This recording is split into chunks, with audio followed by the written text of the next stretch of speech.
Esto es la lectura pública de la Biblia. 20 minutos que te ayudarán a recordar quién es Dios, quién eres tú y quiénes estamos llamados a ser. Un tiempo en el que nos encontramos para escuchar a Dios hablar. Entre tanto que llego, dedícate a la lectura pública de las Escrituras y a enseñar y animar a los hermanos. A continuación, escucharemos fragmentos de la Biblia en la Nueva Traducción Viviente. El libro de Salmos, Salmo 89, versículos 8 al 13. ¡Oh Señor, Dios de los ejércitos celestiales! ¿Dónde hay alguien tan poderoso como tú, oh Señor? Eres completamente fiel. Gobiernas los océanos, dominas las olas embravecidas por la tormenta, aplastas al gran monstruo marino, dispersas a tus enemigos con tu brazo poderoso. Los cielos te pertenecen y la tierra también. Todo lo que hay en el mundo es tuyo, tú lo creaste todo. Creaste el norte y el sur. El monte Tabor y el monte Hermón alaban tu nombre. Poderoso es tu brazo, fuerte es tu mano. Tu mano derecha se levanta en alto con gloriosa fuerza. El libro de Nehemías, capítulo 12, versículos 27 al 47. Para la dedicación de la nueva muralla de Jerusalén, se les pidió a los levitas de toda la tierra que fueran a Jerusalén para colaborar en las ceremonias. Debían tomar parte en la feliz celebración con sus canciones de acción de gracias y con música de címbalos, arpas y liras. Se reunió a los cantores de la zona alrededor de Jerusalén y de las aldeas de los netofatitas. También llegaron de Bet-Gilgal y de las zonas rurales cercanas a Jeba y Asmavet, porque los cantores habían levantado sus propios asentamientos en los alrededores de Jerusalén. Primero los sacerdotes y los levitas se purificaron a sí mismos, luego purificaron al pueblo, a las puertas y a la muralla. Conduje a los líderes de Judá a la parte superior de la muralla y organicé 2 grandes coros para dar acción de gracias. Uno de los coros se dirigió hacia el sur por encima de la muralla hasta la puerta del estiércol. Osaías y la mitad de los jefes de Judá los seguían, con Azarías, Esdras, Mesulam, Judá, Benjamín, Semaías y Jeremías. Luego iban algunos sacerdotes que tocaban trompetas, junto con Zacarías, hijo de Jonatán, hijo de Semaías, hijo de Matanías, hijo de Micaías, hijo de Zacur, descendiente de Asaf. Los compañeros de Zacarías eran Semaías, Azareel, Milalai, Gilalai, Maai, Natanael, Judá y Ananí. Tocaban los instrumentos musicales indicados por David, hombre de Dios. Esdras, el escriba, lideraba esta procesión. En la puerta de la fuente subieron los escalones de la subida de la muralla de la ciudad en dirección hacia la ciudad de David. Pasaron frente a la casa de David y luego siguieron al oriente hacia la puerta del agua. El segundo coro, que daba acción de gracias, se dirigió hacia el norte, dando la vuelta por el otro lado para encontrarse con el primer coro. Yo lo seguía sobre la muralla, junto con la otra mitad del pueblo, y pasamos por la torre de los hornos hacia el muro ancho, y luego sobre la puerta de Efraín, hacia la puerta de la ciudad antigua. Pasamos la puerta del pescado y la torre de Ananeel, hasta la torre de los 100. Luego seguimos hacia la puerta de las ovejas, y nos detuvimos a la altura de la puerta de la guardia. Luego los 2 coros que daban acción de gracias siguieron hacia el templo de Dios, y allí tomaron sus lugares. Lo mismo hice yo, junto con el grupo de jefes que estaba conmigo. Íbamos con los sacerdotes que tocaban las trompetas: Eliasim, Maaseías, Miniamín, Micaías, Elioenai, Zacarías y Ananías, y con los cantores, Maaseías, Semaías, Eleazar, Uzi, Joanán, Malquías, Elam y Ezer. Tocaban y cantaban a toda voz bajo la dirección de Israías, el director del coro.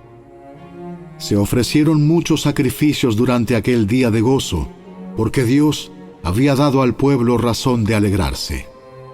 También las mujeres y los niños participaron en la celebración, y la alegría del pueblo de Jerusalén podía oírse a gran distancia.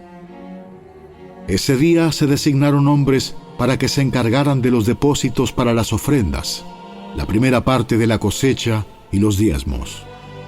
Eran responsables de recolectar de los campos fuera de las ciudades las porciones especificadas por la ley para los sacerdotes y los levitas, pues todo el pueblo de Judá se complacía en los sacerdotes y los levitas y en el trabajo que prestaban. Ellos, junto con los cantores y los porteros, llevaban a cabo el servicio para su Dios y el servicio de purificación, como lo habían ordenado David y su hijo Salomón. La costumbre de tener directores para dirigir los coros al entonar himnos de alabanza y de acción de gracias a Dios comenzó mucho tiempo antes, en los días de David y Asaf. De modo que ahora, en los días de Zorobabel y de Nehemías, todo Israel llevaba una provisión diaria de comida para los cantores, los porteros y los levitas. Los levitas, a su vez, daban a los sacerdotes, los descendientes de Aarón, parte de lo que ellos recibían.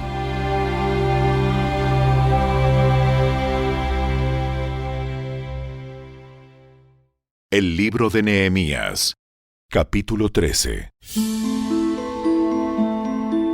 Ese mismo día, mientras se leía al pueblo el libro de Moisés, se encontró el pasaje que dice que jamás se debe admitir a un amonita o a un moabita en la asamblea de Dios, porque ellos se habían negado a darles comida y agua a los israelitas en el desierto. Por el contrario, contrataron a Balaam para que los maldijera, aunque nuestro Dios convirtió la maldición en bendición. Cuando se leyó este pasaje de la ley, inmediatamente se excluyó de la asamblea a todos los que tenían ascendencia extranjera. Antes de esto, el sacerdote Eliasib, quien había sido designado para supervisar los depósitos del templo de nuestro Dios, y quien también era pariente de Tobías, había rediseñado un gran depósito y lo había puesto a disposición de Tobías. Anteriormente usaban el cuarto para almacenar ofrendas de grano, incienso, diversos utensilios para el templo, diezmos de granos, de vino nuevo, de aceite de oliva, destinados a los levitas, a los cantores y a los porteros, y también las ofrendas para los sacerdotes.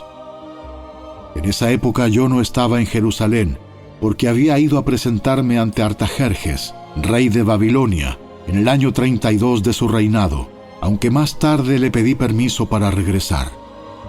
Cuando regresé a Jerusalén, me enteré del acto perverso de Eliasib de proporcionarle a Tobías una habitación en los atrios del templo de Dios. Me disgusté mucho y saqué del cuarto todas las pertenencias de Tobías. Luego exigí que purificaran las habitaciones y volví a colocar los utensilios para el templo de Dios, las ofrendas de grano y el incienso. También descubrí que no se les había entregado a los levitas las porciones de comida que les correspondían, de manera que todos ellos y los cantores que debían dirigir los servicios de adoración habían regresado a trabajar en los campos. Inmediatamente enfrenté a los dirigentes y les pregunté: ¿por qué ha sido descuidado el templo de Dios? Luego pedí a todos los levitas que regresaran y los reintegré para que cumplieran con sus obligaciones.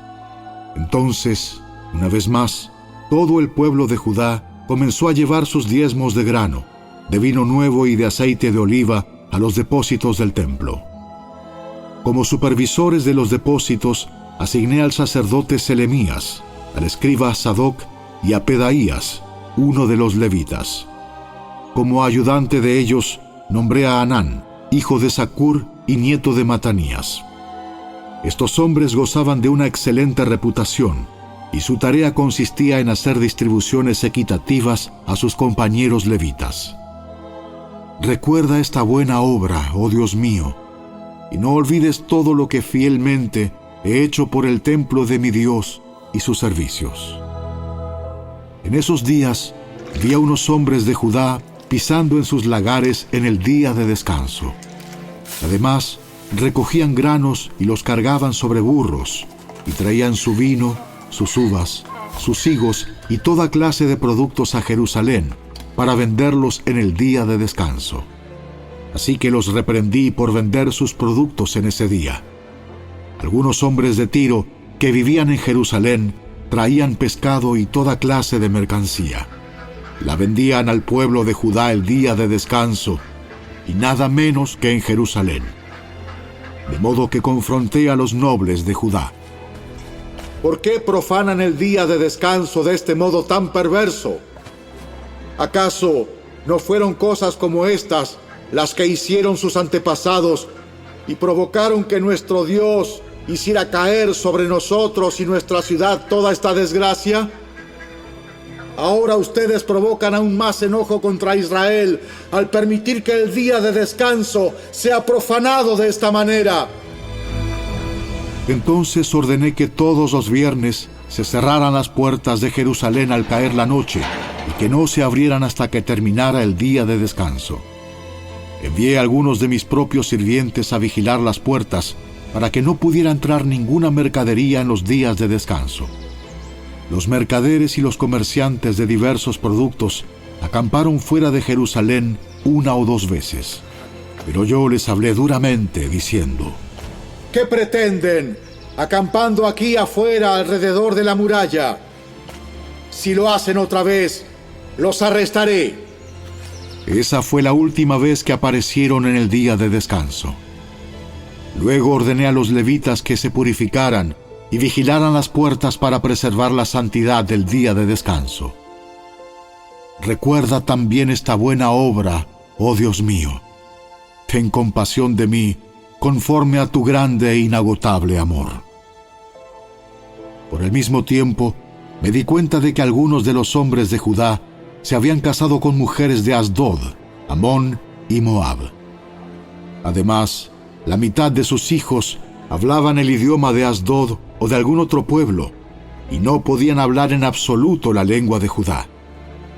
De modo que confronté a los hombres y pedí que cayeran maldiciones sobre ellos.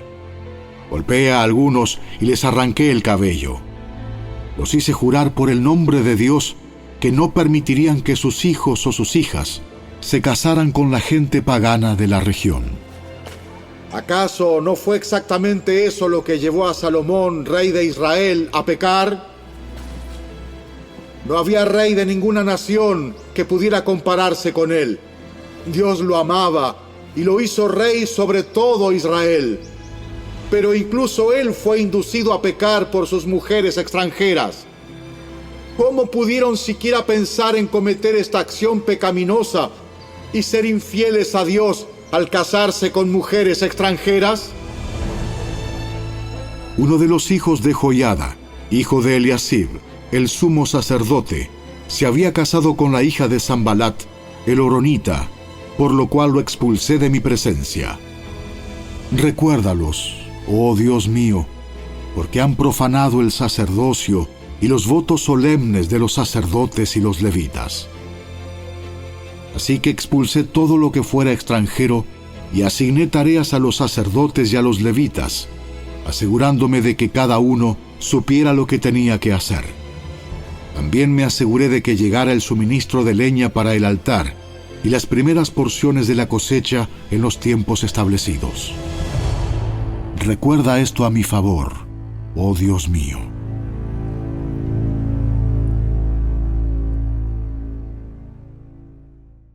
La primera carta de Pablo a los Corintios, capítulo 5, versículos 1 al 8. Me cuesta creer lo que me informan acerca de la inmoralidad sexual que hay entre ustedes. Algo que ni siquiera los paganos hacen. Me dicen que un hombre de su iglesia vive en pecado con su madrastra. Ustedes están muy orgullosos de sí mismos. En cambio, deberían estar llorando de dolor y vergüenza y echar a ese hombre de la congregación. Aunque no estoy con ustedes en persona, sí lo estoy en el espíritu.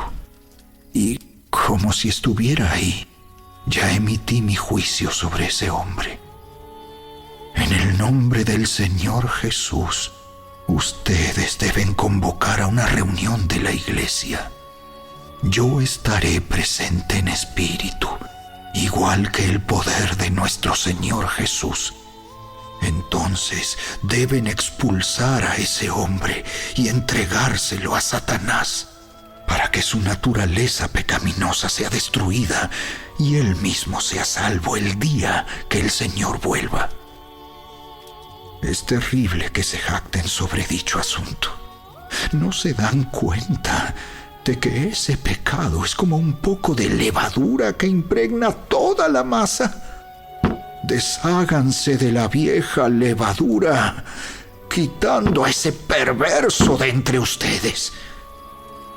Entonces serán como una nueva masa preparada sin levadura, que es lo que realmente son. Cristo, nuestro Cordero Pascual, ha sido sacrificado por nosotros. Por lo tanto, celebremos el festival, no con el viejo pan de perversidad y maldad, sino con el nuevo pan de sinceridad y verdad. Hasta aquí fue la lectura de hoy. Esperamos que la palabra de Dios haya cobrado vida en tu corazón. En un mundo lleno de distracciones, encontrar el tiempo para leer la Biblia a veces puede ser todo un desafío. La lectura pública de la Biblia nos brinda un espacio donde nos entrenamos espiritualmente para escuchar a Dios hablar. Leemos juntos en comunidad, como parte de un hábito regular durante un periodo de tiempo significativo y utilizando grabaciones de la más alta calidad, haciendo que la lectura bíblica sea mucho más fácil y accesible. ¿Sabías que leer toda la Biblia toma 100 horas? Dedícale 20 minutos diarios y en solo un año habrás terminado de leerla. Obtén esta herramienta completamente gratis. Ve a la tienda de tu dispositivo móvil, descarga Lectura Pública de la Biblia y comienza a disfrutar la palabra de Dios con tu familia y amigos. Esta app hace que leer la Biblia sea más fácil que nunca. A través de la lectura pública de la Biblia, estamos alcanzando a la gente alrededor del mundo con la palabra de Dios. Únete tú también y sé parte de este movimiento global. Visita nuestro sitio web, lecturapublicadelabiblia.org, y descubre lo sencillo que es comenzar tu propio grupo de lectura bíblica. Allí obtendrás guías paso a paso, planes de lectura que se ajustan a tus tiempos con textos del Antiguo y Nuevo Testamento, testimonios, consejos y muchos recursos más. Y por supuesto, te invitamos a que nos sigas en las redes sociales. Lectura Pública de la Biblia en Instagram y Facebook. ¡Hasta la próxima!